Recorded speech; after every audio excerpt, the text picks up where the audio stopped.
All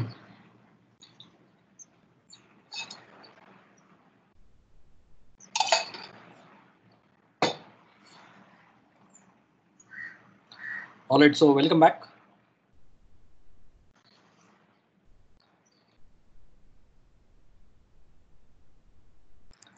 So I think let's start.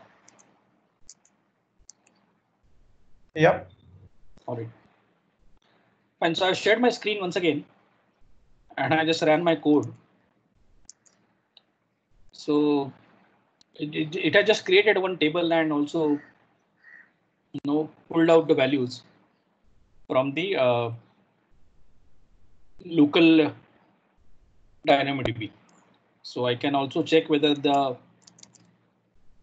sorry tables list of tables. So if I execute this AWS DynamoDB list tables endpoint command, then I will get one more table which is called greetings. Okay. And I can also describe that table endpoint URL HTTP localhost :8000.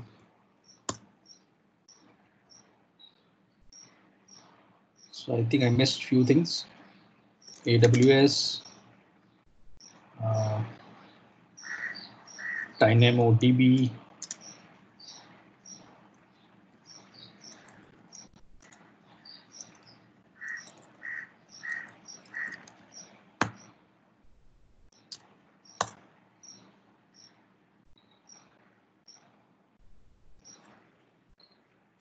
And when I describe my DynamoDB table, it says item count equal to 1 because I inserted one record to the code. Table size bytes equal to 30 bytes. Table name is greeting. Table status is active. Key schema is like language is the hash, and the greeting is the range key. Which range key is nothing but the sort key. So range and sort keys interchangeably used. Hash and partition key is also interchangeably used. And if I just scroll up, it gives you attribute name, language, and greetings. So this is the way you interact. So did anybody tried running this? Yes. Okay, it's working. Could you show the command again, please? To list tables. I'm just getting table. To describe the table. List the yeah, describe the table. Just hold on. Now I'll just copy paste it in the chat. It's convenient, so you can just copy paste.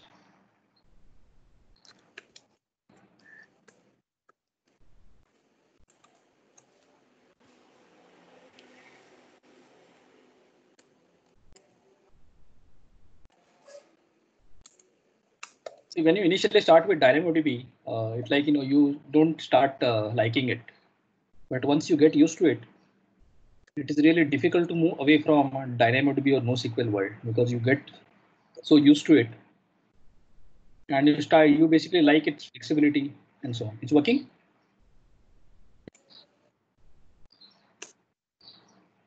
Yes. Okay, all right. And in fact, our code also prints the values here.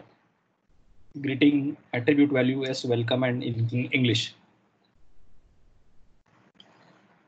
So that's basically the way to use a DynamoDB through code. It is very cumbersome. And we are Java world, so we love object orientation. And luckily, Java world has something known as ORM or object relationship mapping. Like you must be using Hibernate or something like that.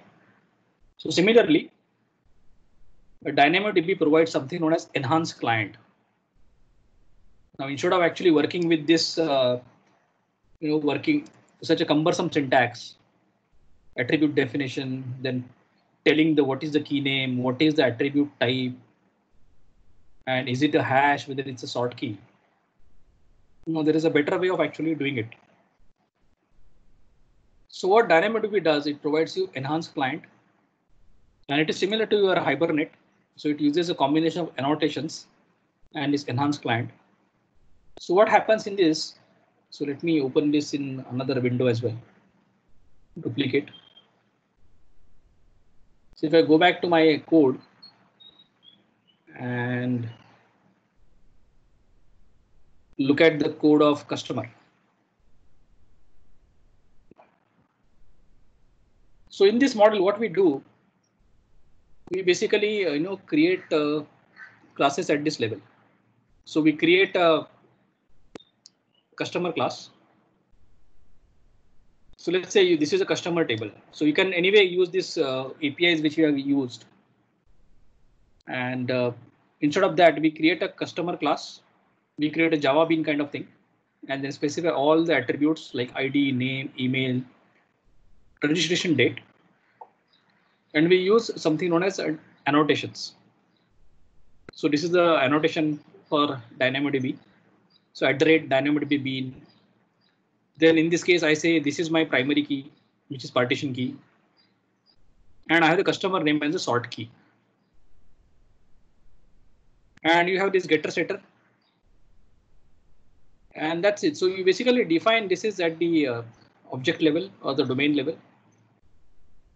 And then in the client, when you are using enhanced client, there is one more kind of library. So we use enhanced client. So again, we have to give this DynamoDB client builder and then create an enhanced client. And then using enhanced client, we start putting the records. So you can also create a DynamoDB table also. So if you look at the creation of the table, this is enhanced client dot table customer, and you pass the customer class, and you say dot create table. So if you look at this and our code of creating the table, this is our create table request, and you are writing so much code, but it is much simpler over here. So this is the way you create the table. And then if you want to put a record, there is a put record here, and put an item into DynamoDB table. So again, what do you do here? You create a DynamoDB table object using the enhanced client, and you create all the objects. It's similar to like setting the values of your Java Bean, and you create a customer object here. Look at this. And you just say customer, set customer name, set ID, set email, set registration. And then finally you say customer table dot put record customer record. And that's it. The record is actually put. So similar to our Hibernate world. And if you look at reading the data, then you can read, say, get item. So again, those, you have to specify the primary key, that's a partition value, specify the sort value, and you can get the item for that particular key. And that's it. So you get the result. So this is the way you would typically use this with enhanced client, and this enhanced client is kind of available as an additional dependency. So this doesn't come by default with the DynamoDB set of classes. So it's very convenient. But what is the downside of using this? What do you think? What are the implications of it?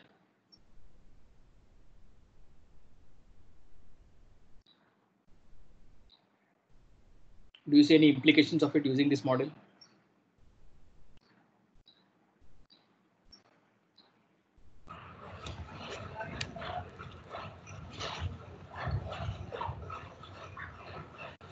Yes.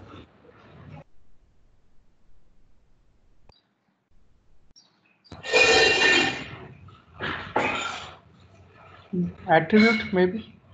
Attributes, yes. Attribute. It is gone. I think you're on the right track. I think. Can you please repeat yourself? Yeah. So like the advantage of DynamoDB is like to have the number of attributes dynamically adding. Correct. And if you have a class, then it will be like you need to have those attributes in the class, and the class will grow, and then you might need to specify or check. Yeah, So that's right. Yeah, I think Amol is right. So now, like, DynamoDB is schema-less, but when we actually use a class, then we are trying to fix some kind of schema. So it is kind of bit fixed. So if you want to change it, then you have to really add one more element into it. Then you know that you have to really understand which are the other classes are affected and so on. So you lose some kind of flexibility here. And secondly, obviously, when you are adding additional layer, then there might be some performance penalty will be there.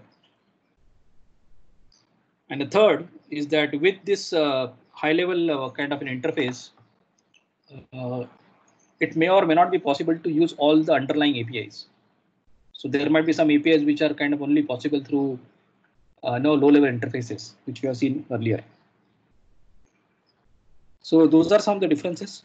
But even if you see that it is not flexible, you're losing the flexible.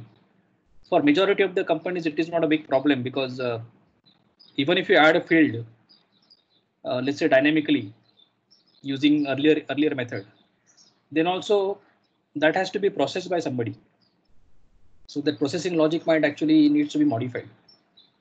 So it is not very flexible in the code. So anyway, the code will require modification. But that is the implication which you should be aware. So let's try this out as well. So I'm just going to use this code.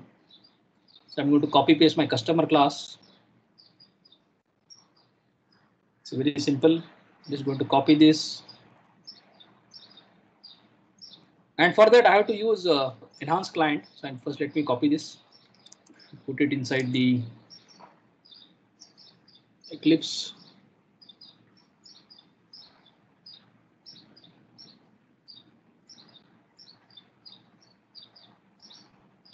All right, so I copied this and I will also copy the other class. This is my class.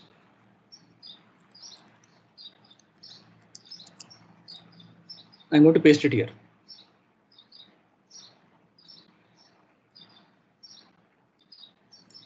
And if I go back to my pom.xml, which is there in my repository,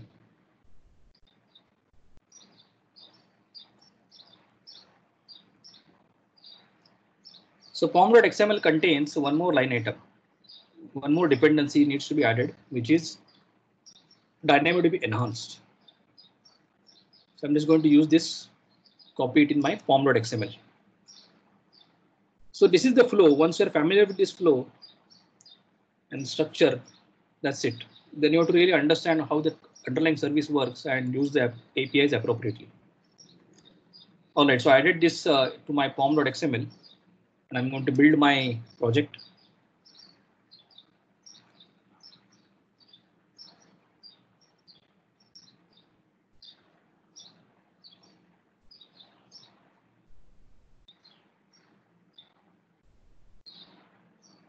And also in this case, I'm just going to modify so as to create this table. It is currently uncommented. So I'm going to create table and put it.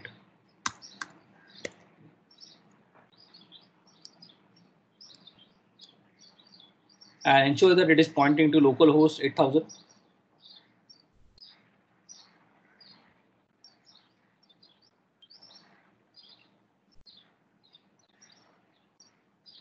So now my compilation errors are gone. So it is very simple. And there is one more feature which is provided with this annotations. Now it is not necessary to put all the values which are there in the bean to DynamoDB. So there are some annotations which we can actually say, I think @DynamoDB ignore, I believe, if I'm correct. So there are annotations available. So using that annotation, if you just set that annotation, that particular value will not be stored, or that particular attribute will not be stored inside the DynamoDB. So let me try to run this, whether it works or not.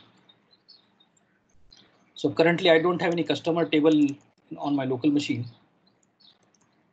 So I'm just going to list my tables.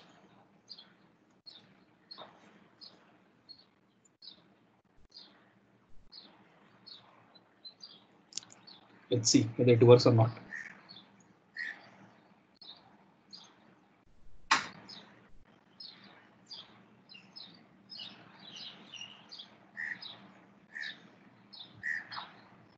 So it likes it has created the table and also it has inserted one record. So I can just search. I can just look at the list of tables. And I could see that there is a customer table here and there is one entry which is retrieved from that. And I can also describe my table.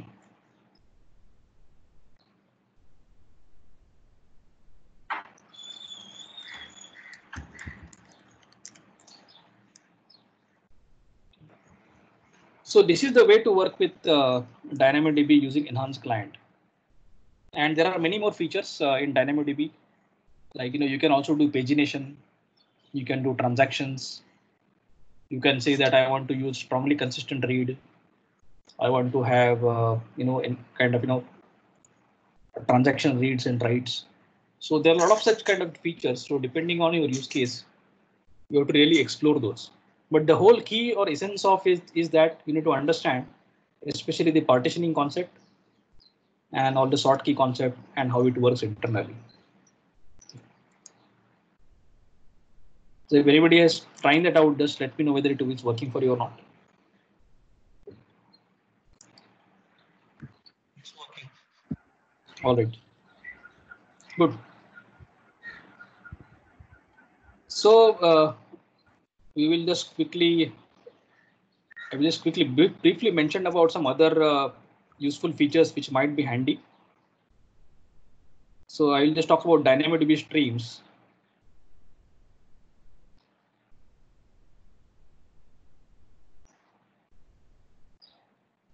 Just to finish this off with APIs. So we have looked at how to actually write your application to DynamoDB. So our application uses low-level interface, document interface we have not looked at, and high-level interface. High-level interface is nothing but our customer bean. That's a DynamoDB enhanced client. And not all interfaces are available in all AWS SDKs. So for example, this particular feature of enhanced client is only available for .NET and Java, because these actual languages support object orientation. But if you use other kind of languages, then you have to really rely on low-level interfaces and document interface. So transactions, I think we have seen write items, understood the concept of transaction, but that is also possible. Let me go to streams.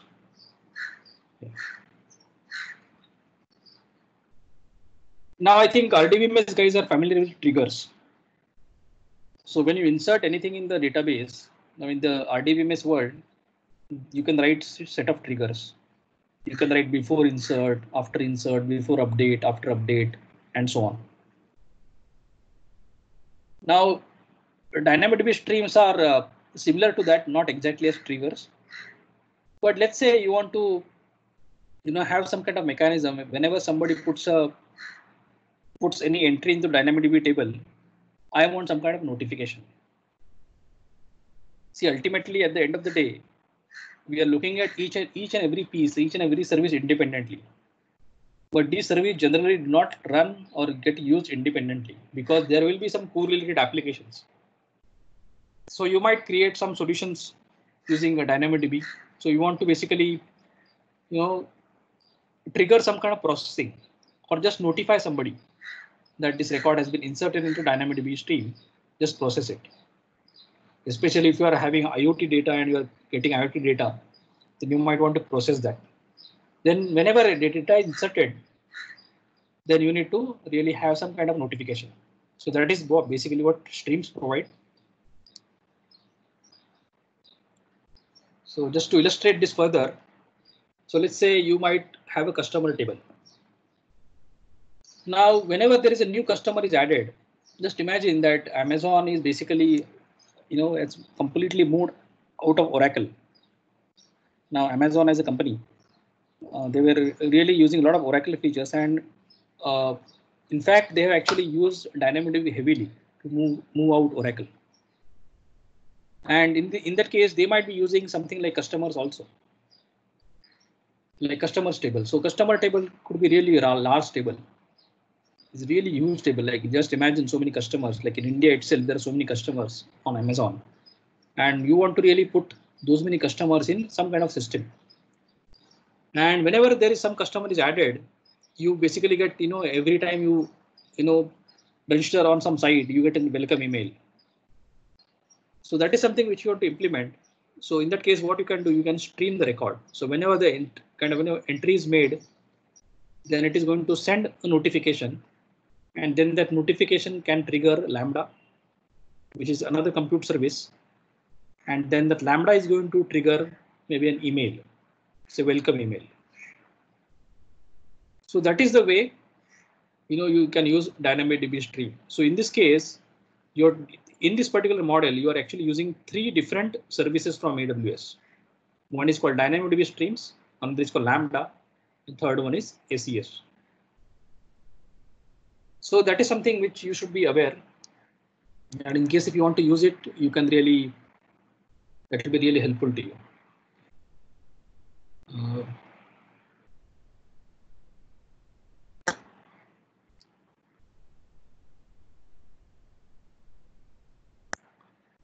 The other thing is that DynamoDB endpoints, we need to actually look at DynamoDB endpoints. So there is something known as global table. So it is fully managed multi-region, multi-master database. Now this is something which is they added later. So if you have if you have a requirement of multi-master database, then you can look at global table. And it's a collection of one or multiple replicas. So your one replica can be in another region and so on. So this is something which is very handy when you are building something like e-commerce based, or you want to have multi-master kind of feature. All right, so I think let's understand this VPC endpoint.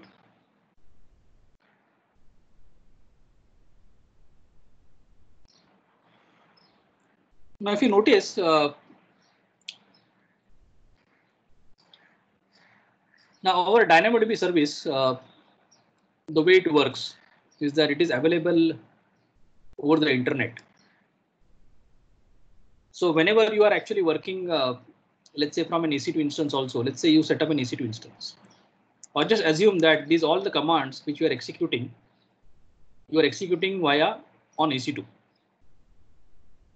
Now in this, assume that you are actually connected to this, and in this case, whenever any request goes to Amazon DynamoDB 2, the way the traffic gets routed, it first goes to router, and from router it is going to go to the internet gateway. It will go to the internet and come to DynamoDB. Now this might be a surprise, because we expect that because DynamoDB inside in the same account, our table is in the same account, our EC2 is also in the same account, we expect that it should route internally. But by default, it does not happen that way. So that is something which you should be aware. And if you want to happen that in a private manner, so if you want to really don't want to go to internet, because it doesn't make sense, isn't it, to go over the internet. So what you can do, you can set up something known as VPC endpoint. So we will see how to set up VPC endpoint subsequently. But this VPC endpoint is, when you have VPC endpoint, it establishes something known as it uses something known as a private network, and the traffic is routed via private network to Amazon DynamoDB. And as a best practice, as a recommended practice, you have to really use this VPC endpoint. And the same case is with S3 also. So just imagine whenever you are connecting to S3 from EC2 also, the actual traffic gets routed via internet. So it means you have to have an internet gateway, and then the traffic will actually go via internet. So there are two issues. One is latency, and secondly, your data transfer is happening outside your AWS account, outside your environment, and the data transfer out is chargeable in the AWS world. So that is the function of VPC endpoint. Just remember this. And this is something which they added later. This wasn't the case earlier. so we could not really do much about it.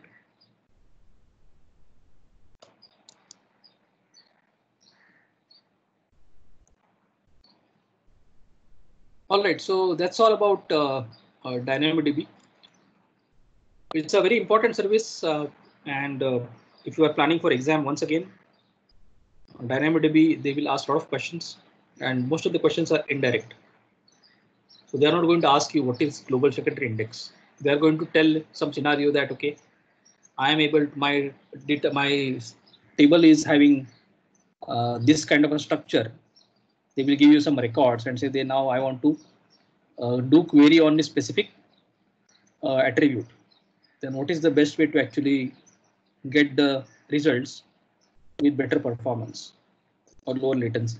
So in that case, you have to basically look at GSI, and they will give you an option of selecting, appropriate answer. So that is all about DynamoDB.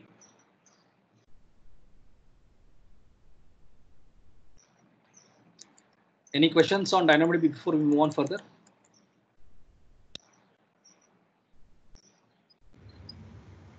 No. All right.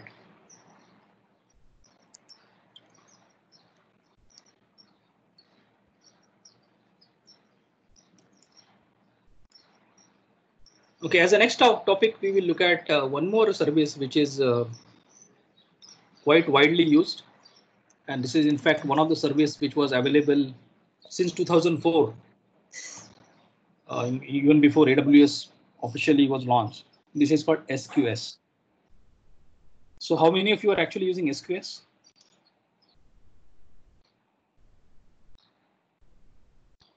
Anyone in your project using SQS? Anyone used Apache ActiveMQ?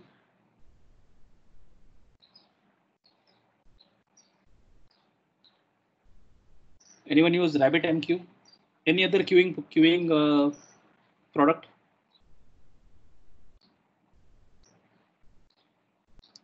We are using SQS. You are using SQS, okay. Anybody else using SQS? Now, what is the reason for using SQS? What is the use case? If you want to just elaborate a little bit. So basically, we are sending our financial data to the accounting team. So we can, I mean, in between there are some processing lambdas. So to avoid the data loss and this thing, we have implemented SNS so that multiple SQS are configured based on different applications, and lambda gets triggered. Yes. So I think what is explained is correct. So this is a typical use case. So he mentioned about applications, financial or something accounting application. So you are talking about two applications here. So one application is there and another application. So typically this is B2B scenario. So now this application one wants to actually send some data to application two. Now we know that I can send the data in various ways. One could say, okay, I'm going to provide you some kind of a REST interface.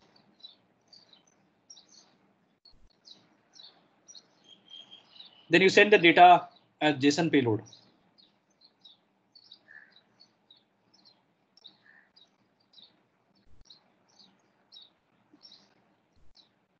Now this could be your solution. But again, we know that when your application one is sending data to app two, then this has to be available. Then only the data can be sent. But that may not be the case always.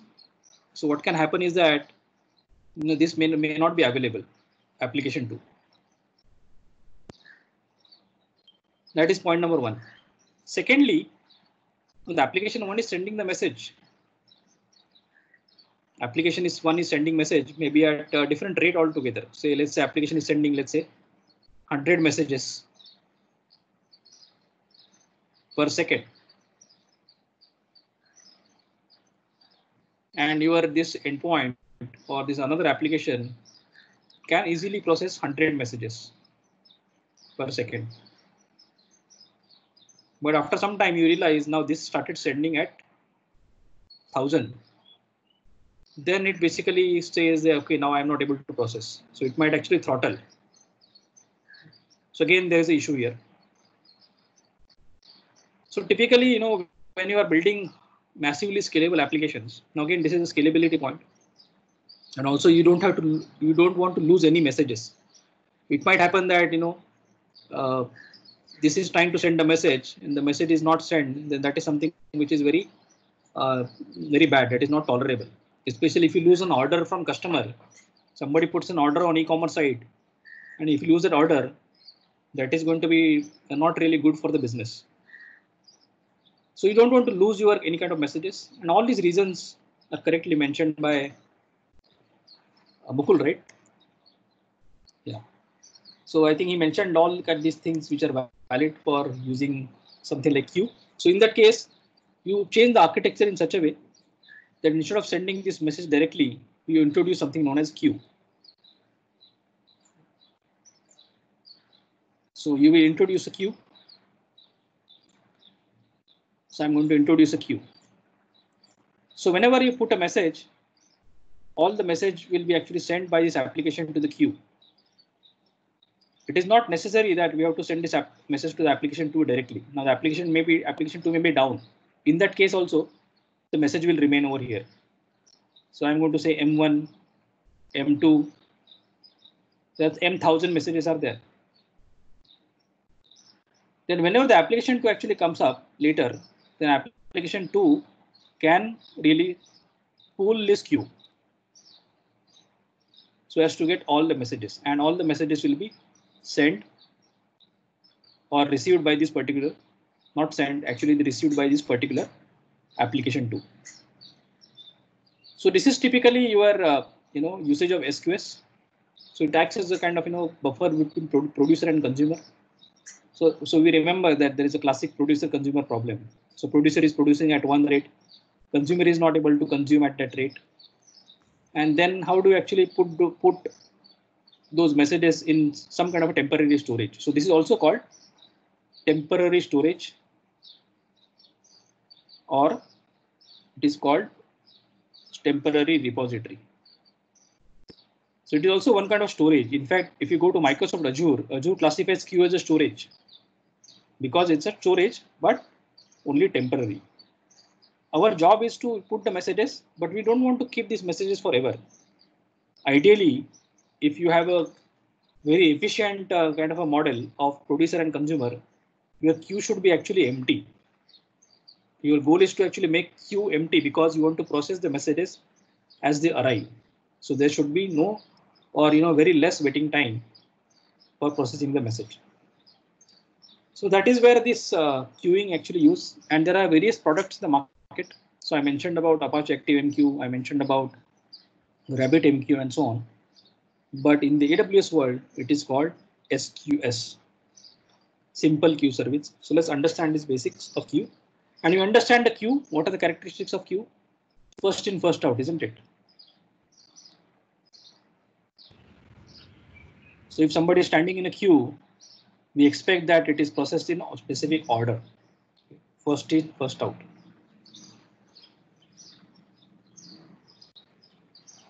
So let's see SQS, how to use SQS.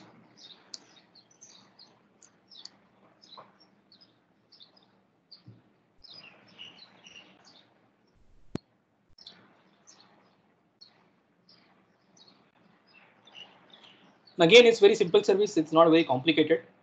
But what we need to understand is that there are some peculiar features of SQS. Again, from examination point of view also, this is one of the service where Amazon lies or Amazon puts a lot of focus.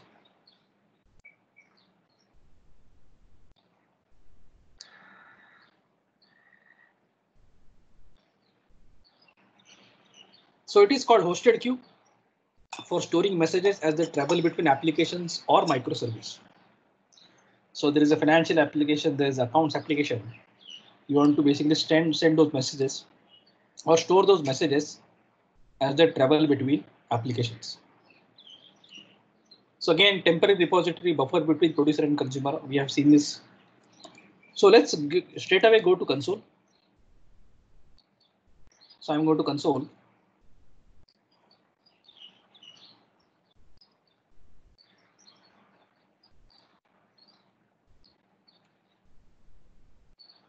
Now, meanwhile, you can delete your DynamoDB table in case if you want to worried about cost. So let me delete.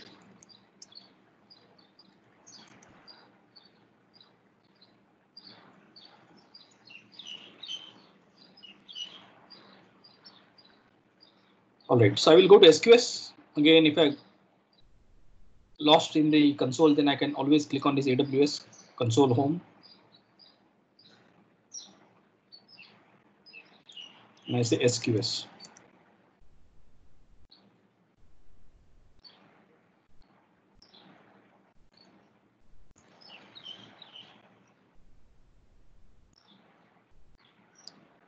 So I will ensure that I switch to Mumbai region.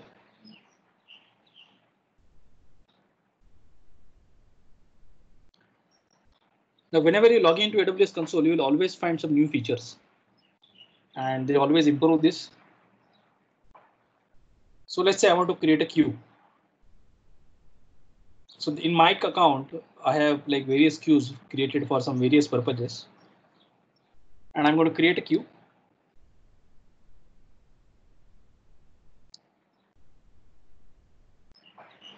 Now there are two queue types. One is called standard queue, another is FIFO queue. Now here lies the catch, because by definition we understand the queue is always first in first out. But let's say that is not the only benefit of having a queue. Now in some cases it is okay that if you actually receive messages out of order, as long as you receive it. So as long as you receive the messages, that is fine. Let's say for example order processing, or you are capturing the orders. Now whether whichever order comes to you, it doesn't, that sequence of that order does not matter to you. As long as you get the order, your order is not lost, you are fine. So in that case, that strict ordering is not kind of mandatory. It is not something which is going to hamper. So that is why Amazon provides a standard, and FIFO is something which they added around 2017. So it is not very long. So it's like almost 3 years back. So standard queue is at least once delivery. It means you can get duplicate messages. So your application has to be aware that you are using standard queue and process the messages accordingly. It is also called best effort ordering, because ordering is not guaranteed. So I'm going to create a queue. Let's say create a queue. I say amod.kadam. So it doesn't accept dot. So I'm just going to say amod kadam JD workshop queue. Typically you will give a name, maybe saying the maybe app financials queue, accounts queue, customer queue, something like that, order queue. And then you say various configurations.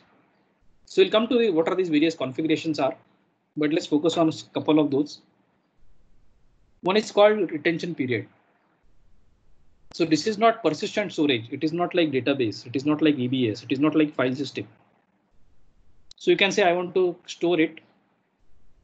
Let's say message 4 days. So after 4 days, the message will be gone from the queue. Another point is maximum message size. It's 256 KB. That's it. You cannot really have a queue containing the message which is bigger than 256 KB. So don't put all the file which is sent by a kind of customer inside the queue unless the file size is very tiny. But you don't want to have a different architecture for tiny files and bigger files.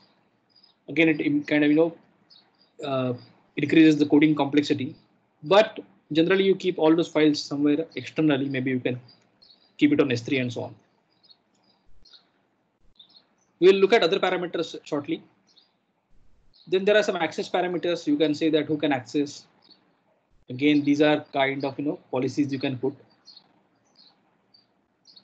And if you look at this one, Now, if you look at this particular policy, this is called a resource-based policy because this policy is defined at the resource level. What is the resource? Resource is SQS resource. And here it is saying default policy ID, statement, SID is owner statement, effect is allow, principal is this account. So anybody from this account can actually use this action SQS star. You can also specify specific user. That is also possible. And this is the resource ARN, Amazon resource name. ARN, AWS, SQS, API-South1, account ID, and this is the queue name. So I'm just going to keep everything default. You can also save the, you can do encryption. So whenever the queue data is stored, it is encrypted. DLQ we will look at later. Put a tag and you say create queue. So that's all, your queue is created. So this is fully managed service for us. If anybody has set up anything like ActiveMQ, they know like it takes time to set up ActiveMQ and somebody has to set up ActiveMQ in HA configuration. Then again, you need to spend a lot of time in actually setting up, and it has got some specific requirements of hardware and so on.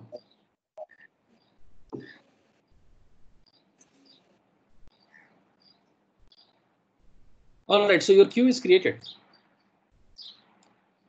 And how do you use this queue? Now, queue is something which is again used through code, through program. Amod, I think your voice is not clear for me. What about the others? It's clear. It's clear. It's clear. Yeah. So I suggest you just rejoin. Sure, I will. Yeah, like these things are not in our control. Now I think everybody is working from home, so we are at the mercy of our ISP.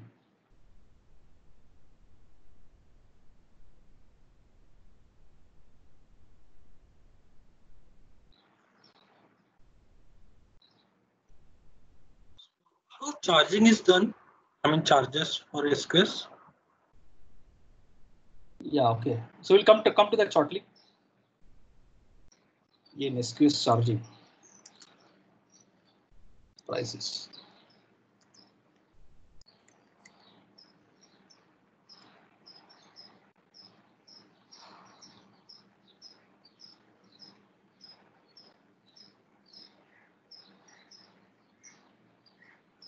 So it is basically based on number of requests. That is the one of the major parameter. So if you look at this, first 1 million monthly requests are free. After that, the pricing is as follows. Can you see my screen? Yes. Okay. Yeah. So for standard queue, it is saying you are basically charged 40 cents per million requests after free tier. So that is the pricing dimension for this SQS.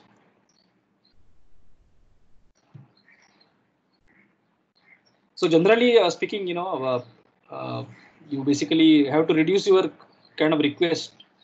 So there is a concept of short polling and long polling. We'll come to that.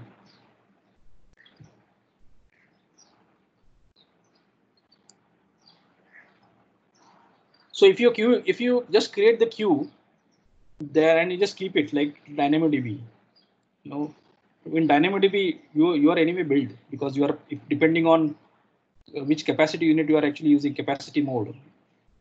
So you will be charged. But in case of SQS, well, it can just lie there. As long as you are not doing any requests, you will not be billed.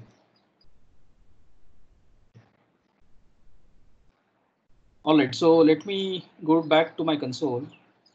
Okay. So that's it. So our queue is created. So what we are going to do, we are going to use the CLI this time. So what we are going to do, we will actually use the CLI. So we are going to mimic a client and receiver. So initially we will look at the behavior using CLI. So what I'm going to do, I'm going to put messages to my queue using CLI. So let's say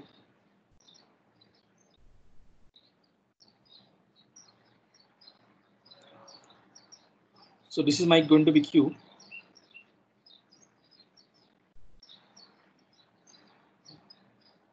going to use one client.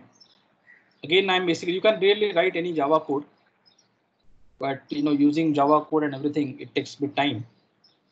So I'm going to just demonstrate these concepts using CLI. So this is going to be my client one, or let's call it producer. So one application is going to produce messages and put inside this queue. And there is another client in the queue world. It is called consumer.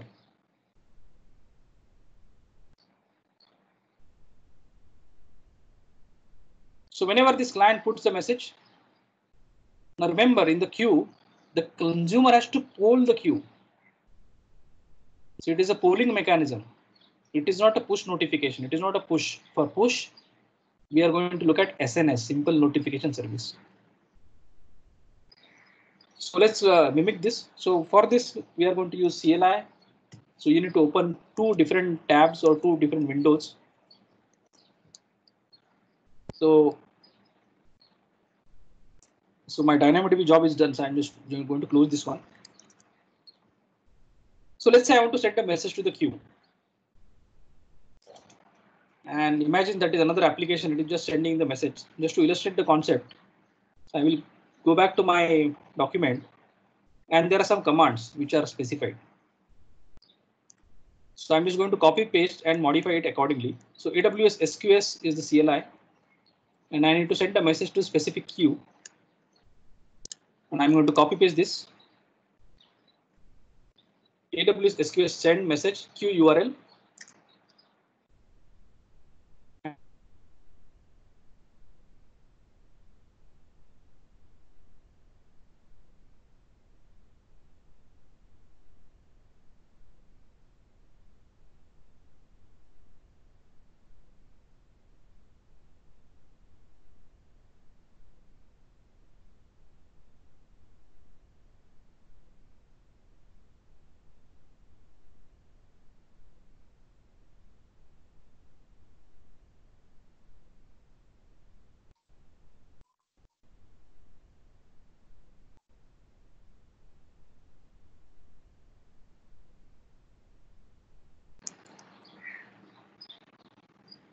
Can you guys hear me? Yes. Hello. Yes. Okay.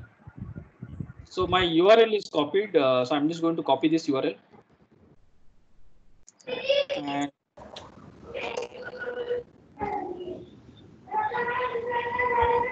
SQL send message. Paste. can you just? That's all. Somebody's microphone is on. Send message queue URL, and then I'm going to use message queue.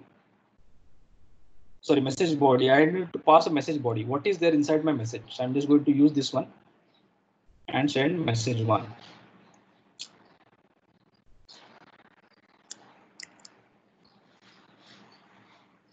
And just enter. Sorry, set some typo.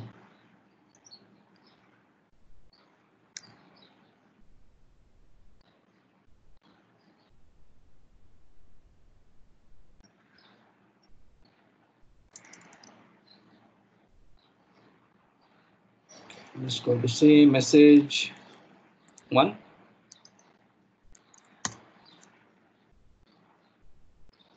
So what is happening? This particular CLI is trying to connect to my SQS, which is in AWS itself.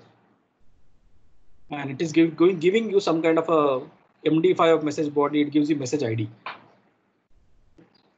So what has happened is that I put message one. So let me go back to this particular my whiteboard. So what I'm seeing, I put one message here.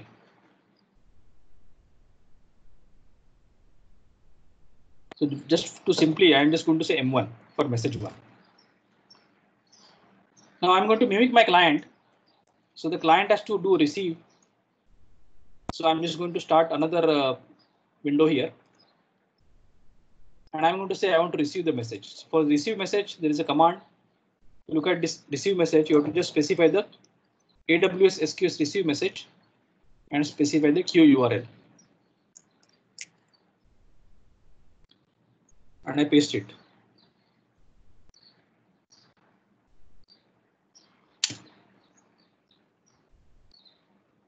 And queue URL I'm going to copy paste again from my console.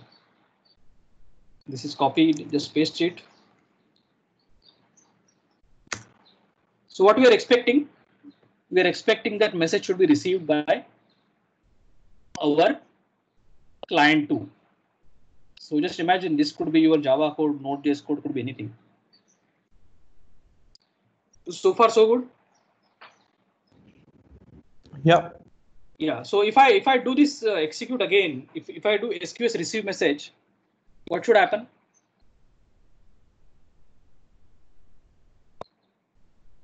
Empty message array. Empty message array. Let me try this. Now, if you look at this, I tried this again, but I got that message again. Now this is something which very different than our ActiveMQ and so on. So the message which is there inside our queue is now received by the processor, received by the consumer, but it is not deleted automatically. So I will just execute this again after some time, and then I should still see the message one. So message remains unless the consumer explicitly deletes the message. So this is one of the difference you should be aware when you are actually working with SQS. Got it? So next one, let me execute this again. So I got message one. I will do it this again. But now I did not get any message. Did you observe that? I did not get any message. Now what happened to my message?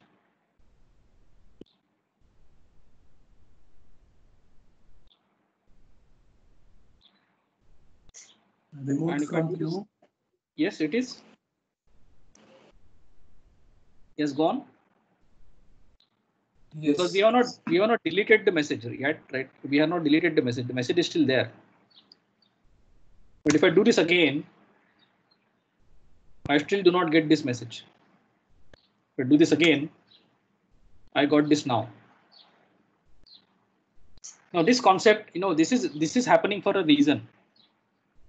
Now this is known as message timeout. Correct. Precisely. This is called message visibility timeout. It means that you should be using queue whenever only one consumer should be processing your message at a time. So if this consumer is looking at this particular message, so this consumer is actually looking at this message, then I don't want anybody else. See, whenever you are requesting, so I don't want any client or any other request to look at this message. So this is called locking down that message to that consumer. This behavior is called message visibility timeout. So this message is visible. This message will be visible to only to the client who is currently connected to it or for that request. And after some time, the default message visibility timeout is 30 seconds. And after 30 seconds, that is available for all other clients.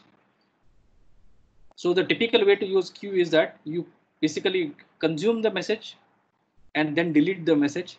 Then only this will get deleted from this queue. So it has to delete. So if it deletes,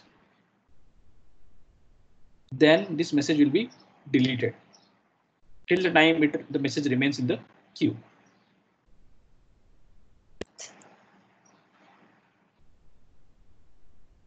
Now let's look at some other behaviors. I'm going to send one couple of more messages from the producer. So I'm just going to say message 2. I'm going to say message 3. So now in my queue, there are 3 messages. So I'll just go back here. And now I'm saying, so there are 3 messages. So I'm saying M2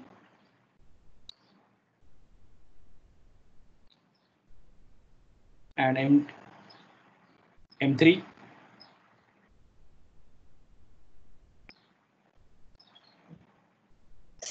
So this is the state of PyQ. And I'm just going to run some commands now. So I'm just going to say receive message. So I am getting message 1. Now if I execute this again, what will happen?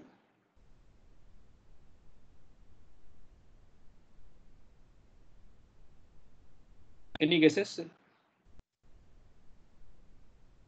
A random message. Yeah, so you get message 2. You get message 3 if I do it again.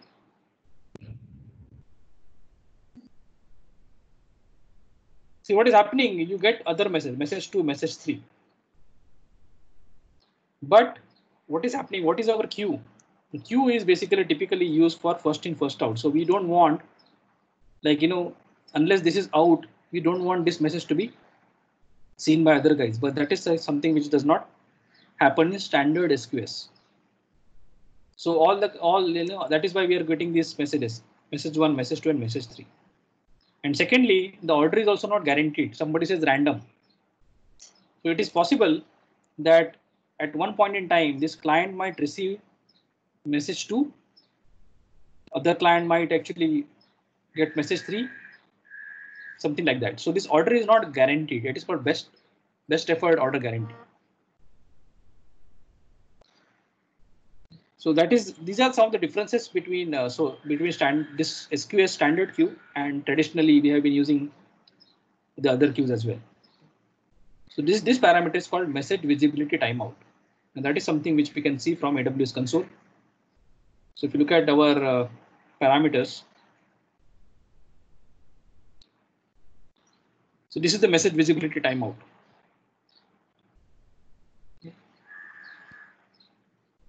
So why this message visibility timeout is there? Because let's say your consumer is there. The consumer is processing.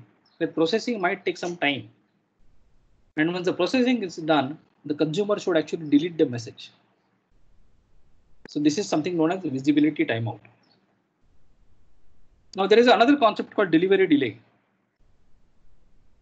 Now, what is delivery delay? Delivery delay is saying that whenever I send the message, don't deliver it to the queue for another 15 minutes. So what is the use case for this?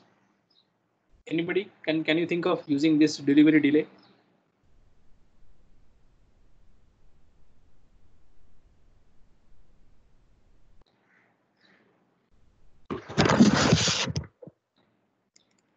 Yeah, anyone? I think whoever is sending notification needs some time to process the data. Anybody who's sending the notification? Okay. The reason for this is that you can implement something known as priority queue. See, in the SQS there is no concept of priority queue per se, but if you want to implement that way, so what you can do, you can really send a message, especially if you look at some of the support plans, there's a support plan which is called free. Then there's a paid support plan. There is maybe, again, there are some further classifications. Let's say whenever somebody is sending a support request who has paid for the support, I want that message to be delivered immediately. So what is going to happen? That message will come to the queue immediately. But whoever is actually using this free tier, and if they log the support request, I want that message to be delivered, let's say after 5 minutes. So the message will not be actually there. The message will not be delivered to the queue for another 5 minutes. So that message doesn't exist in the queue at all for us, for a consumer. So this way you can basically build a priority queue using SQS. So when I say priority queue, because the consumer are constantly polling, so they will not get the message for next 5 minutes. So that is the way you can use this delivery delay. And finally, there is something called receive message wait time. Now, receive message wait time is something, whenever See, there are two entities here. One is consumer and one is client. And the client has to really poll the queue. And the way the charging model of SQS is that it is going to charge you based on the number of requests you made to the SQS. Now it might happen, let's say you basically have a not so busy kind of queue. Your queue gets messages, but not very high frequency. So you get messages maybe every 10 seconds, every 15 seconds, not every second. Then if you build a polling logic that every second you go there, for another 19 seconds, you will not get any message. So you go into the queue, you come back, going to the queue, you come back, go to the queue and come back. So that every queue is going to result into this calls to SQS, and you are not getting any data. So that is called empty polls. But in case you want to, you know that this is the frequency, and what you can do, you can adjust the polling frequency, but you can also increase the something known as waiting time. So what you can do, whenever I'm going to the queue, wait for at least 20 seconds. If there is a message, please return immediately. So this application 2 is going to go to the queue. If it does not find any message, it is going to remain there for 20 seconds and then it is going to come back. So this is called long polling. So you basically wait for some more time and you reduce the number of calls which you make to SQS. So this is the behavior of standard queue. So as I said earlier, the standard queue might be kind of enough for me to put all the orders. I'm not really bothered about sequencing.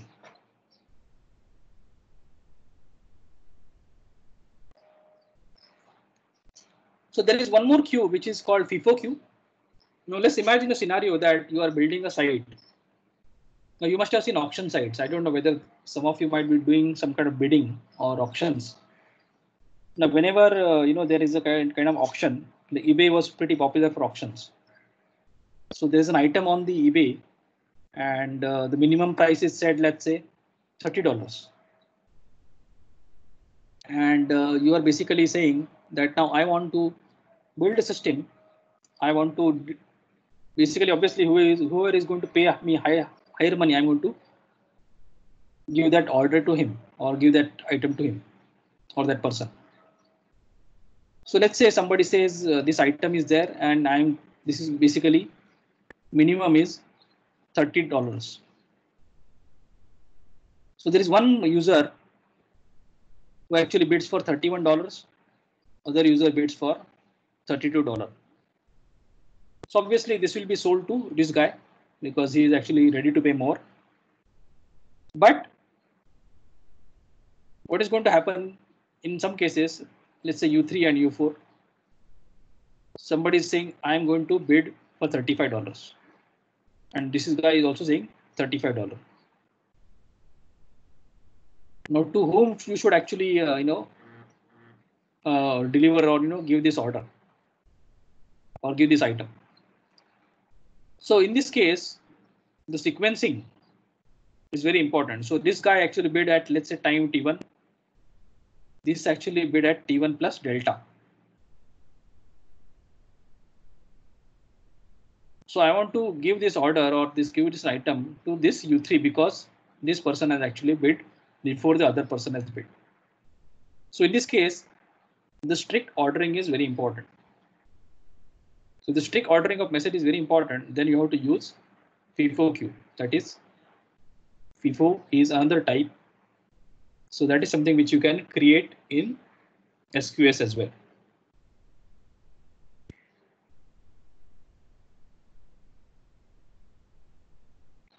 So let's create FIFO queue. So if I want to create a FIFO queue, so create FIFO queue and you have to select FIFO here.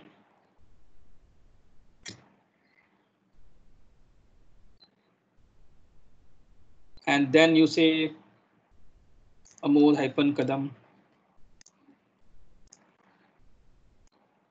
FIFO. Sorry, this is something I am saying JD workshop. And it has to end with .FIFO.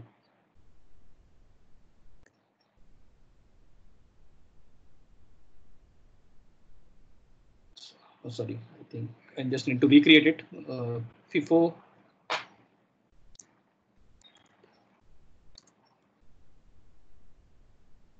JD workshop dot FIFO. And then you will see a similar configuration here. And we'll see one more element here, attribute, which is called content-based deduplication. So if it is possible that your queue basically is giving you deduplication logic. So typically, if the same message is delivered again within some time window, then that message will be discarded. So this is a very good feature of FIFO. And then I can just scroll down and create queue.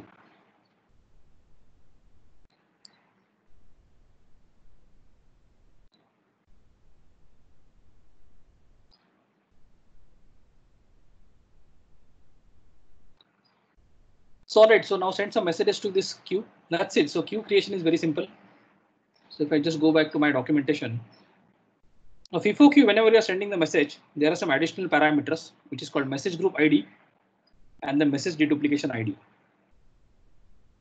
Now, in case your queue is not configured to do any deduplication, because your application requires some complex logic to decide whether the message is duplication or not, then you might actually decide to build this deduplication logic somewhere else. So in that case, you can say that, okay, now this message deduplication, this you can pass a message saying that this is with this specific ID, say D1. So when you send this message again, let's say message group ID G1, message deduplication ID D1. In that case, it finds the same deduplication ID, and that message will not be saved in the queue. So that is for custom deduplication logic. So in our case, we are just going to send a message. So I need to modify these parameters. So what I'm going to do, I'm going to send a message. So I'll go to my client.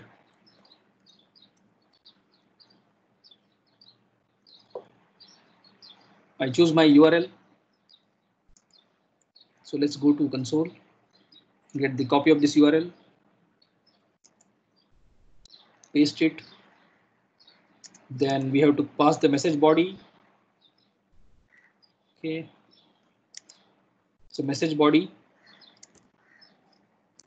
And I'm going to pass some message body. In this case, I'm just going to use some naming convention here. So I'm saying this is my message one. And this message belongs to, let's say, group one. We'll understand what this group one is. And deduplication is D1. And I say message group ID is equal to G1. And message deduplication ID equal to D1.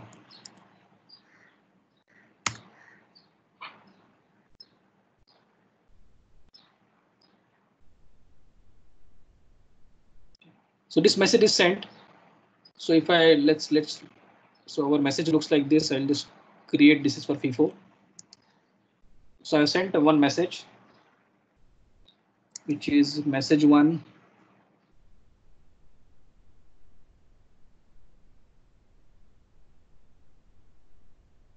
Then group ID is G1. Deduplication ID is D1. Now if I go to receiver now, I'm just mimicking receiver. I have to use the similar method, but instead here I'm just going to provide my FIFO URL. Since I'm following some naming convention, it is easier for me to construct the URL. .FIFO.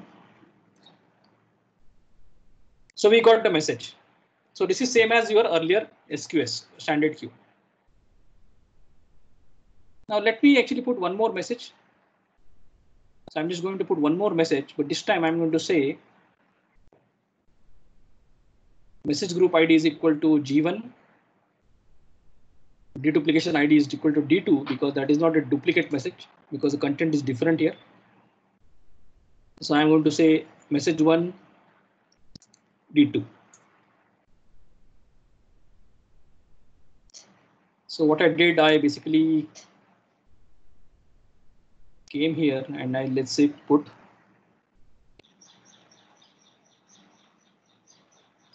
message 1,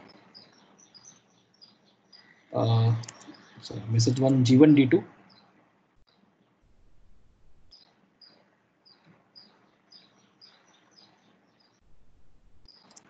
And let's see if I go to SQS, sorry, receive, then what should I expect?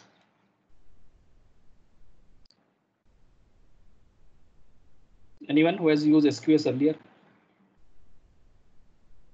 Now I'm working with FIFO queue, remember.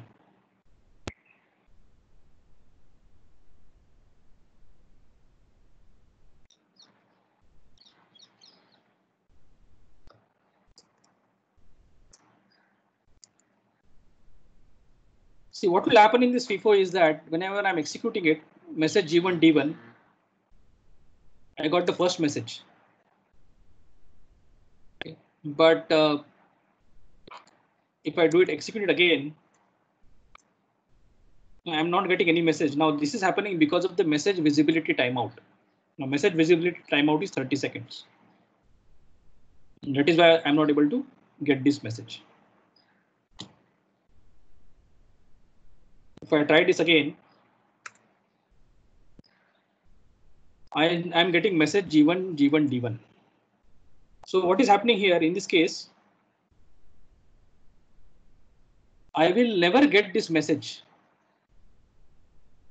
for a specific group. See, this is unless I basically delete this message. I have to delete this message first, then only I will get this message. So this is called strict ordering. Strict ordering is maintained within the group level.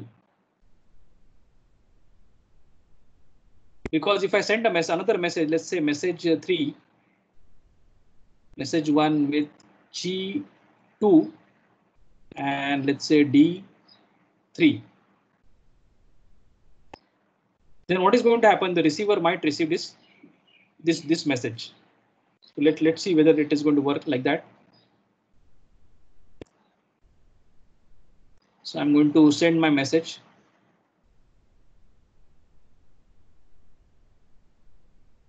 Say message 1 G2 D3.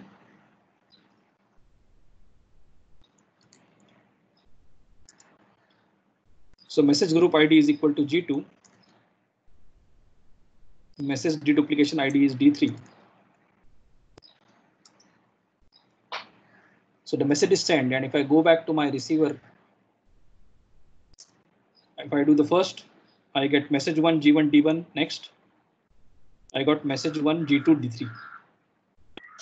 So this is another group, but if I do this again, I will not get anything because of my visibility timeout. Is it making sense? Yeah. What about if the deduplication ID is same, like we have two different groups, but deduplication ID is D1 or D2? Yeah. So let's say if I put deduplication ID, I just need to understand. I just need to refer the documentation. But if you pass the same message immediately, let's say, if I pass the same message, I'm passing the fourth message now. Just picked up.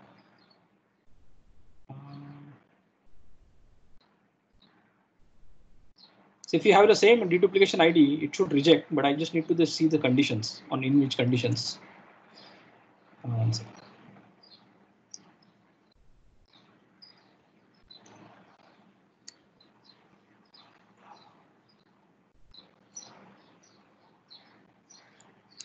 So let's try this out.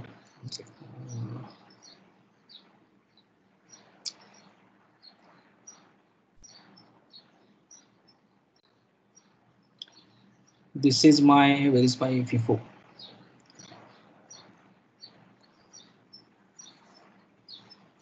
This is my FIFO, and it shows me. Let's see. So it is basically saying 3 messages are available. So in fact, that is something which I did earlier. So if I remember, so we sent these 3 messages and afterwards we also sent one more message, right? I think that was rejected. So D3 was not this 4th message was not accepted. But just need to check with what is the scope of deduplication ID, whether the scope of deduplication ID is across the queue or is only within the group. That is something which I just need to reconfirm. Okay.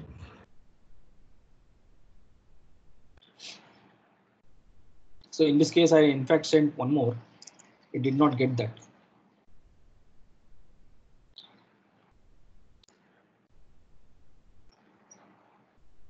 So these are some of the differences between standard queue and SQS, like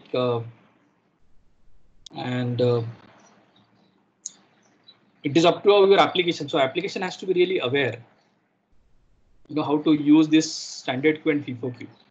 So there are fundamental differences between these queue mechanisms.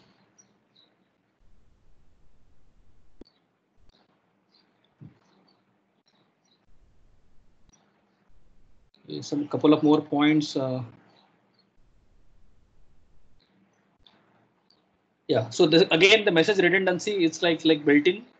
So whenever you put any message in the queue, behind the scene, the message is actually kept on various servers. So let's say A is kept on 1, 2, 3, 4. B is kept 1, 2, 3, 4. So it's all kind of provided by default. So that is something which you should remember.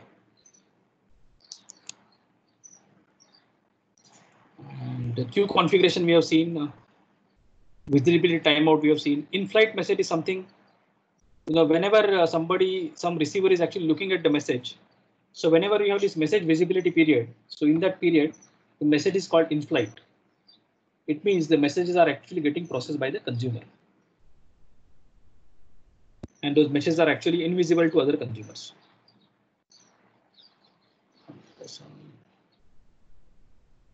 Yeah. Now there is something which is another interesting feature with messages, that you can also pass message attributes. So if your application needs to, let's say this is called routing, Now what you can do, whenever you are sending the message, you can pass the message attributes along with the message. These are separate from the message body. So you can say timestamp, geospecific data, identifiers, custom data. And what you can do, you can use this information in the processor. So if there is a consumer is there, you can say some consumers will actually only consume the data which is coming from, let's say, North Virginia, or let's say from specific country. They will process only the data which is coming from specific identifiers. So all those filtering logic you can actually build inside your application. So if I go back to my AWS console, now AWS console also provides you facility to pass messages. So this is okay. So let's look at standard queue. And I can send a message from here. So I say message body is send message. And if you look at the message attributes, which are optional, you can put a message attribute saying country. I say India.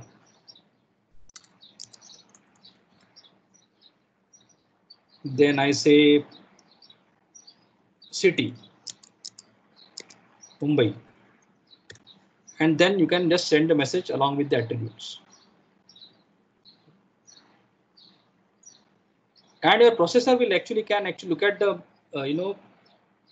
look at these attributes and say, okay, fine, I have these attributes. Is it for me? If it is for me, then only I will proceed. Otherwise, I will drop the message. I will not process the message.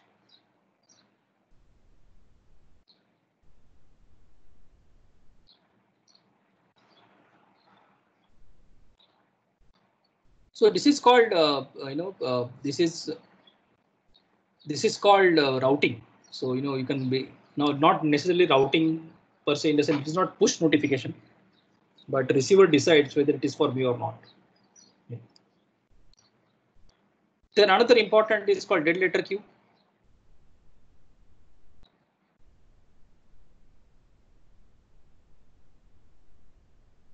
Now, what is a DLQ? Now, let's understand this. Let's say, now we have seen that message remains in the queue unless it is deleted. So let's say there is one client. The client is actually looking at the message. So it is looking at the message and says, okay, I'm processing M1, but there is something wrong in the message. Or there is something wrong in the processing logic. The message is not processed by the consumer.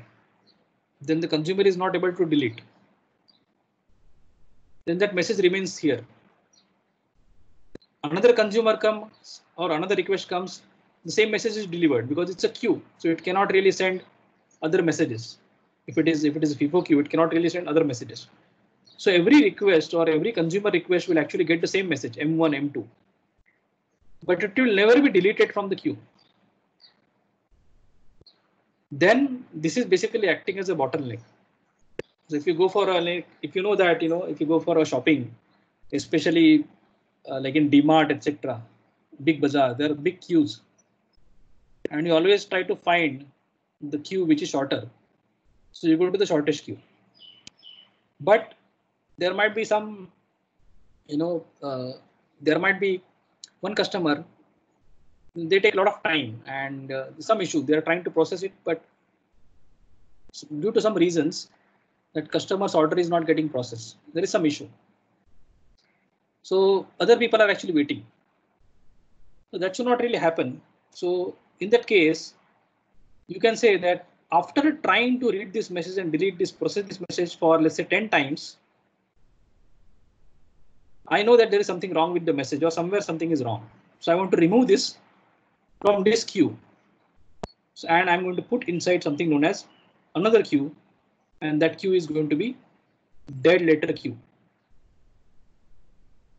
So I'm going to name that as DLQ or dead letter queue. So once you put this DLQ, after 10, the message will be gone. So what is going to happen? The message will actually go from here and it will be actually put inside this DLQ. And DLQ will be processed separately. Now, similarly, when you send a mail message, especially postal ballot, then they will actually try to send that postcard or whatever to specific address. It will come, they will try it 3 times, but after 3 times, they're not able to deliver that particular message to that particular customer. Then the message goes back to postal office, and then somebody has to really go there. Maybe after some time, you realize that you are basically somebody's trying to deliver the packet, but either you are not available, somebody was not at home. Then in that case, you have to really go back to the post office and get that particular parcel. The same thing is for DLQ, but at the same time, you don't want to lose this message. So the DLQ concept is called dead letter queue because that letter is dead. So I want to process that separately. So this is the concept of DLQ. And you can configure the DLQ settings using SQS console. And you can come here and say, okay, fine, I want to put a DLQ. DLQ is nothing but a separate queue. So you create another queue and say that after any client actually tries to consume message, and if it is not processed even after 10 receives or 10 tries, then put that message in the DLQ.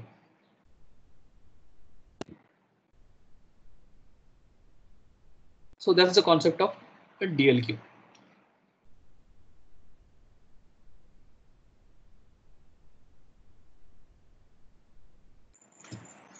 Amod, I have a question here. So here, suppose we have maximum receives is 10. So how SQS will come to know that the same message arrives again using message receipt handle or some other attribute? That's So So whenever you look at this, let's say if I send and receive message from here.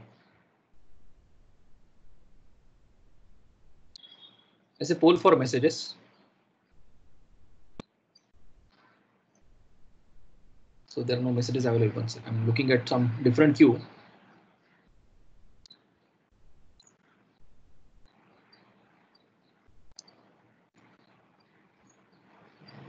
Where is standard? See, currently there are 3 messages in the queue. And if I say poll for messages, you will see this receive count. Can you see this receive count here? Yes, yes. So this basically, will increase. So now it is polling. It has got, let's wait, or I can just stop polling.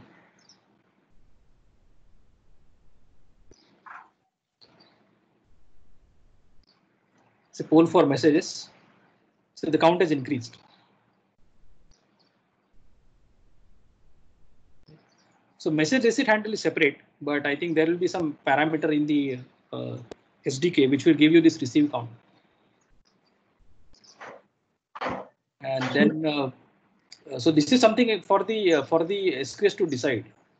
So as SQS will have this receive count, and then SQS will automatically put this message into the DL queue. So this is not done by the consumers. Yeah, that is true.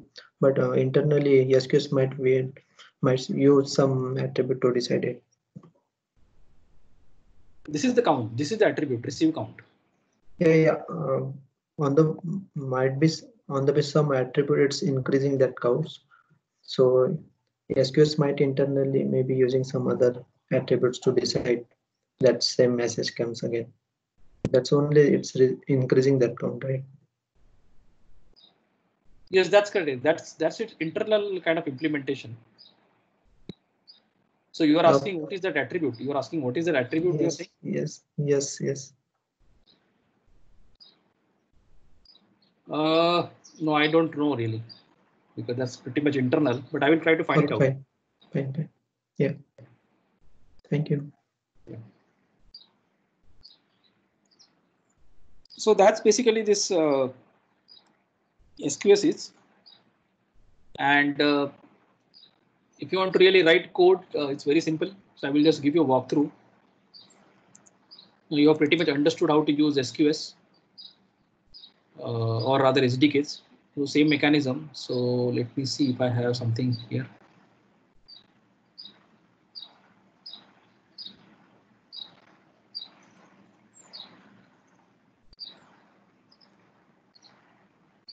Right, so it's a very simple message, simple thing. So you have to just get handled to SQS client builder.build, and then once you get handled to the client, you have to just send message,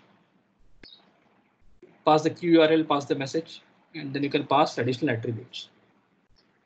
So not much to be from the programming perspective from SQS interaction, not like DynamoDB. DynamoDB has its own long list of APIs, but SQS is pretty simple. So similarly, you will have methods for SQS client or receive message and so on. So you can leverage those for SQS.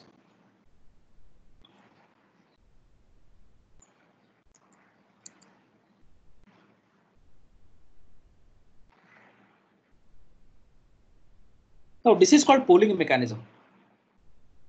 Now there is one more service. We will just briefly look at the concept. That is called SNS. Now SNS is something which is push notification. See, in our model, the consumer is actually, polling. The consumer is going to the queue. But in case of SNS, SNS is a push notification. If somebody sends a message to SNS, then the SNS is going to send that message to all the subscribers. So when you work with the SNS is nothing but a simple notification service.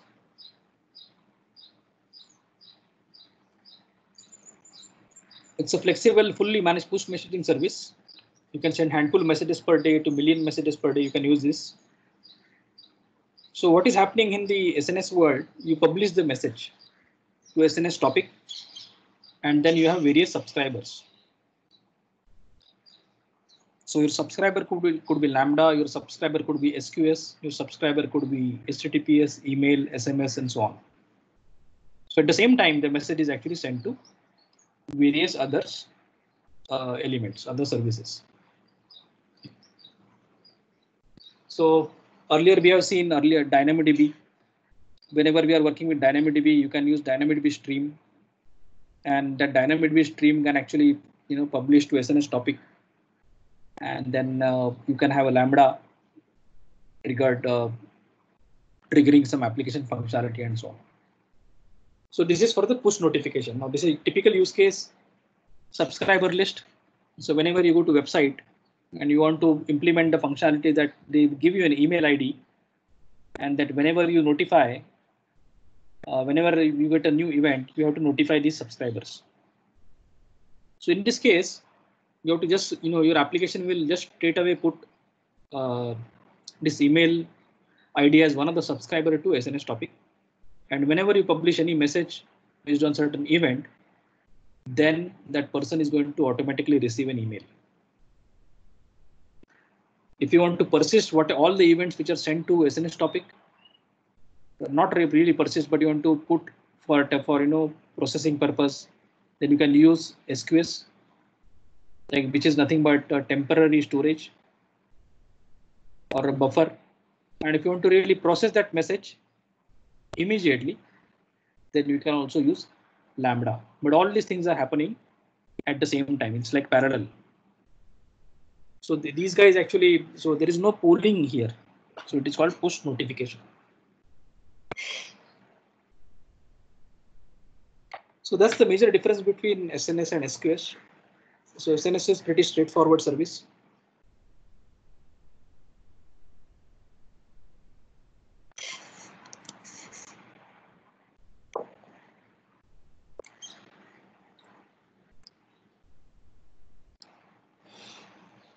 All right, so I think we will pause here and we will just do a recap of what we have looked at today. So let's look at some question and answer. So I'll stop my sharing now.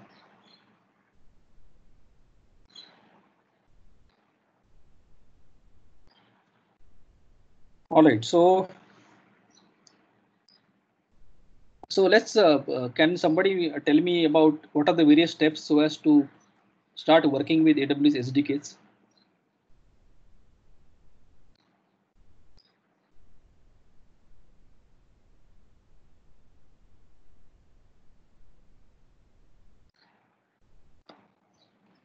Anyone? Or should I pick anyone randomly?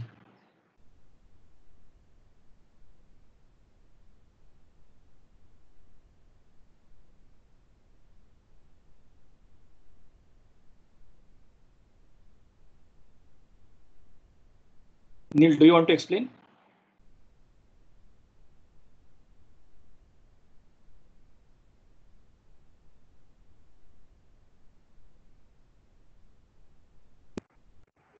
We have to download SDK, and then we have to put the details of AWS secret key and access key, and then we can see our buckets or EC2 instances, whatever we have created in AWS. Yeah, that's correct. So yeah, we have to basically configure AWS access key, secret key, and then we have to get hold of something like service client.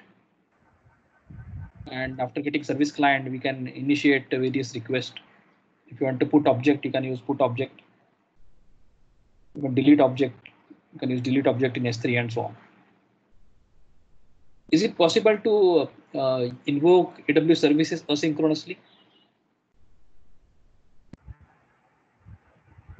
Yes. Yes, so that's correct. So we have looked at some asynchronous. Yes, Soumya Tripathi saying yes. We can invoke AWS services asynchronously depending on the API's availability. May not be all services can be invoked asynchronously. So you have to really look up the documentation. And it uses this future concept provided by Java language. So completable future, and then you will get something like, so your processing will not be blocked. So it is quite unblocked, non-blocking kind of IO. All right. Then we looked at DynamoDB also. We looked at how to create something like GSI. So how do you decide the read capacity unit and write capacity unit for DynamoDB? What are the various factors which will go into deciding that?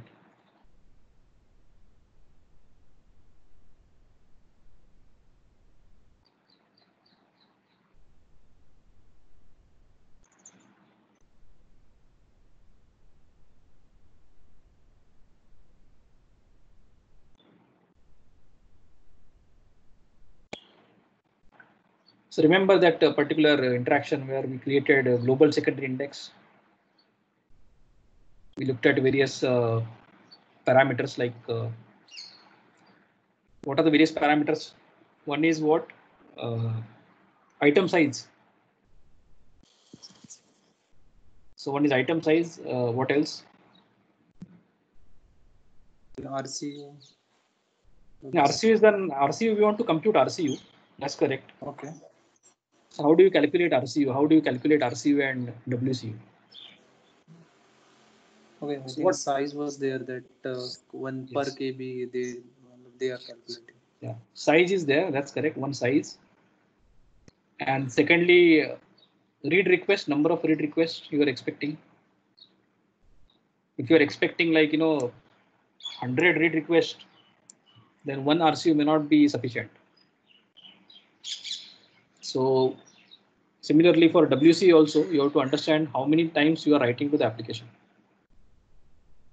So based on your RCU, based on your item size, number of reads, number of writes, as well as whether you are doing eventual consistent read, transactional read. Depending on that, your RCU and WCU will get calculated. How many indexes you can create on DynamoDB table?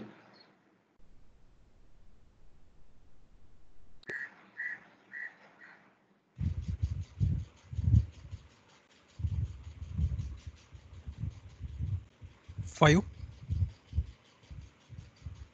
Yes, 5 is correct, but 5 is for yes, 5 is for local secondary index. 20. 20, yes, 20 is for GSI. So GSI is something which we created, global secondary index. You can create up to 20 secondary indexes. And with GSI, you can create GSI anytime. Like, you can create GSI after table is created. But for other type indexes, which is called LSI, local secondary index, you have to create at the time of creating the table itself.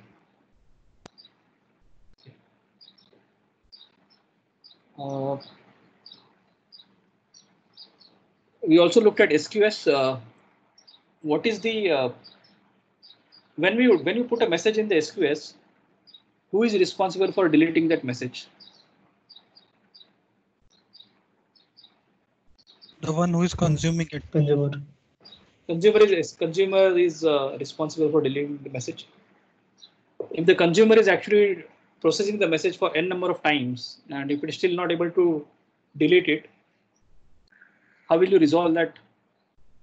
If that is something happening, what is the mechanism to resolve it? Third letter queue. DLQ. So we have to use DLQ, which is another queue. So DLQ, you have to create a first queue, and then that message goes into the DLQ. Can multiple consumers consume the same message at the same time in SQS? No. No. No. That's correct. That's correct. You have to remember this, because sometimes people think that if they add multiple consumers, they will be able to process the message fast. That is not correct completely. That is true that you might be able to do that with standard queue, but not with No, so you have to be very sure about why you are using queue. So typically one message per consumer. Consumer's responsibility is to process the message and delete it. What is the example or use case for delay queue or delay seconds? So we have seen when you send a message to the queue, you can also do a delay second. The message will arrive after 5 seconds or it's configurable period. Priority queue. Yes, like priority queue. That's correct. And if somebody is building some kind of a bidding or auction site and you decide to design a solution using queue, which type of queue you will use? FIFO. Yes, you will use FIFO. Yeah, FIFO. you will use FIFO. Yeah. And we have looked at this message group concept in the FIFO. What is the significance of message group or group ID?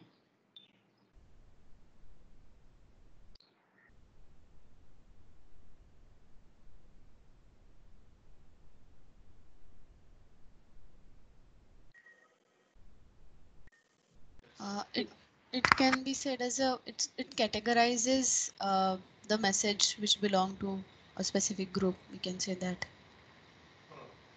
Yes, categorization is fine, but one of the reason is that the ordering of the messages. It will not pick another message for processing until the message from the same group has been completely processed or deleted from the queue. That's correct. So basically grouping is used so that you can ensure that ordering is within the group. So like, if you want to maintain the ordering, ensure that you put all the messages for a particular functionality as part of the same group. So that's the grouping. And deduplication, I will just confirm. So deduplication ID, we understood that it basically does not save the message in the queue if it found duplicate. But I just need to verify whether it's a deduplication ID is across the queue or within that particular group. I don't recollect now, so I will answer that tomorrow. The other thing is that how the pricing of SQS works, how you are billed. Based on number of requests. That's correct. So one of the job of actually to, solution designer is to minimize the number of queues. And we have seen one technique or, one way of actually reducing the number of empty poles. What is that? How do you achieve that? By setting attribute like receive message wait time. Yes, receive message wait time you have to basically increase. And the way to work is that receive message wait time will, like, the consumer will actually go there as long as it does not get any message. It will wait for the defined interval. If it finds a message, it is going to return immediately. And if you want to, let's say, publish messages to large number of recipients, then which service you will use? SNS. So simple notification service, SNS is used for that reason. So we'll explore some of the features of SNS and briefly touch upon a couple of points on SQS as well. And we will look at one more service which is called Lambda, and I think we need to cover this VPC endpoint configuration for S3. That is something which I will cover definitely tomorrow, and the NAT instance concept. So with that, I think let's pause for today, and I will see you tomorrow. And we will start tomorrow at 1:45. I will be logged in at 1:45, but we'll start the actual session at 2 o'clock in case there are any questions. I will be there from 1:45 onwards.